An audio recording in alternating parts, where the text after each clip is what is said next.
This is Whiskey Whereabouts. I'm Tim, and this is the Lagavulin 8-year whiskey that has come up many times in the comments in connection with prior videos that I posted on this channel. So today, I'm finally going to taste it, review it on the channel. I'm going to tell you how it stacks up. Is it a good value? It all starts right now. My whiskey journey has taken me to Scotland and back. I've explored whiskey education, tastings, and distilleries from Islay to Speyside. And now my journey continues here, with you, on Whiskey Whereabouts. So Lagavulin 8-year is the sort of entry-level, more budget-friendly Lagavulin, the kid brother to the 16-year that we all know, and that is such a iconic, big, smoky Islay whiskey. It's half as old, but there are some other distinctions as well. This whiskey is bottled at 48% ABV, as opposed to that Diageo 43% standard bottling for the 16-year. Very, very promising. It's also quite pale in color. So pale that you might be tempted to assume that it is natural color.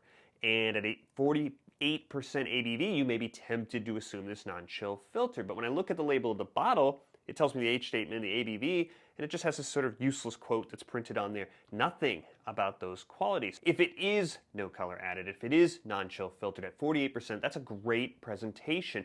Great job, Diageo. But why wouldn't you just tell us and confirm those qualities? Even when Diageo does something right, they manage to do it wrong, right?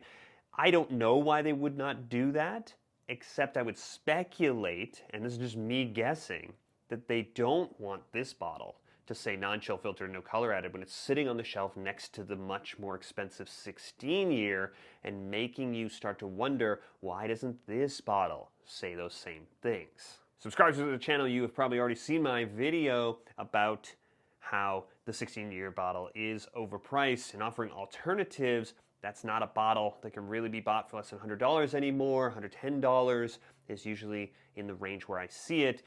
This is a bottle that I paid $70 for. This has been sitting out and breathing for a little bit, which I found to be important with this whiskey. This is a bottle that's been open a little less than a week, and I have, gotten the level below the shoulders. I've had a few attempts at it, and the first neck pour was not spectacular.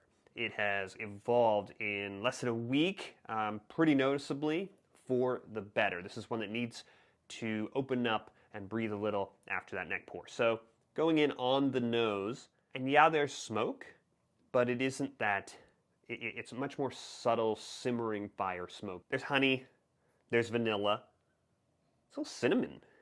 There's something woody that I've heard described as pine. It's not Christmas trees, it's not pine needles, it's not gin-like. It's wood. Salty, definitely, that sort of sea salt and lemon, citrus. Going in neat on the palate now. Yeah, it's creamy, mouthfeel, nice, and it obviously has a smoke. The smoke is sort of manifesting ashy now, kind of almost tactile, and there is a really dominant sweet flavor of chocolate now. I say now because the neck pour was very vanilla, maybe caramel vanilla.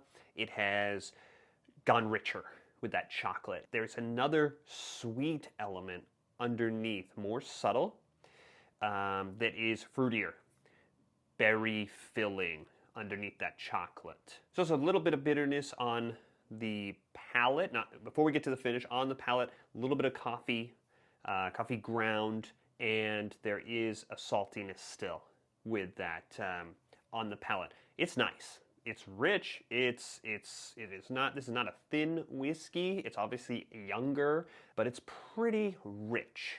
So now coming back around for the finish neat, a big plume of smoke like you expect. Fills the sinuses, stays with you. It's everywhere on the finish. Then there is a sort of pretty mild. It's not hot. It's only 48, but there's a little black sort of pepper, kind of lively on the tongue. That fades fast. The finish is long. That element sort of disappears. I think there's still something like a cinnamon spice that's in the mix, pretty subtle. As the finish dissipates, what you're left with is that sort of the remnants, that sweetness, that sort of richer chocolate kind of with that coffee kind of in the mix around, a little bit of the bitterness on the sort of tip of your tongue, and that smoke sort of dissipating all around as the finish sort of plays out. So I'm going to hit it with what amounts to about 4 really good kind of shots of water from the dropper. I'm going to let this sit for a minute and come back to it. Going in with the water on the nose, and it is opening up some aspects here. If anything, the nose is almost bigger. The smoke is still there, but there's a lot of room for some of the other elements. That honey is really, really rising to the top, and I am getting more of that chocolatey, more than the vanilla. Again, a richness, that berry, sticky sort of berry filling. There is a cloud of that sort of woody kind of pine element, but now it's almost minty, very fresh. Probably muddling together a little bit with that lemon element that was there before. It's not like a clean, like artificial, like a cleaner, like lemon, like actual sort of mint, garden mint. It's pretty inviting. I think the water has improved the nose. It really hasn't lost much, and it seems a little bit richer. So now we're going to try the palate with the water. Yeah, milk chocolate. That ash is there, that ashy smoke component. The mouthfeel suffered a little. It's not quite as sort of viscous. It feels a little bit more watery, but it's still very rich. We haven't lost much.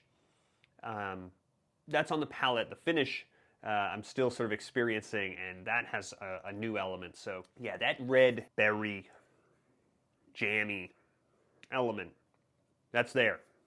Definitely on the palate. Now, coming back to the finish with the water, nothing has happened to that same level, sort of black pepper liveliness. It's still there despite the water. It's not hot. It just has that aspect to it. It has, on the finish, maybe even more of that sort of coffee ground. There is the sweetness. It's more subdued. But there is another element. As it sits with you, it's richer. It's almost peanut buttery. It has that element's been introduced. It's not just sort of chocolate sweet, which was always rich. It wasn't sugary sweet, but now it has that sort of peanut butter element almost to it, all with that sort of smoke still hanging over everything, with that sort of ashy merging in to that sort of coffee ground sense. It's an inviting finish. It's rich. It makes me want to go back again. A pretty nice all three sequences, all three segments of this sort of experience. It's improved in some ways. I think I'm getting more on the nose. I don't think I've lost much. I think if I were just sipping this, I'd probably hit it with a few drops of water, just to open up some of that and have it even easier to drink. So we have an 8-year Lagavulin that has sort of delivered on the sort of big premise of big, smoky, peated Islay Lagavulin, right? This is not as good as the 11-year Offerman, the Charred Oak. It's not as good as the 12-year. The one I've had is the Lion Fire. That's cast strength. It's actually quite different. It has several elements that sort of set it apart. It's not as good as either of those. It also costs less. Makes sense, right? What you really want to know is, how does this compare to the 16? And how does it compare to its sort of comparison whiskeys at the other sort of distilleries, right? It's not as good as Port Charlotte 10-year. It costs exactly the same price. It's not as good. And 2 years younger with a lower ABV. It's not as good as our big 10-year. And it has the ABV. We don't know about the rest of the presentation. It's 2 years younger. The 16-year is a different thing. Compared to the 16, this is a budget whiskey, right? And it's delivering a lot for that budget. So in that sense, this whiskey's a win. As it compares to the other whiskeys in its actual category, it's a little expensive. And it's not the most complex whiskey. It's an entry-level Islay whiskey, and it does what is promised well. And so for that, I think that's a straight-up 4-glass whiskey. So if you enjoyed this video, I would love it if you subscribe so you don't miss any future videos that are coming on the channel. You can press this button right here to subscribe, and I will see you on the next one.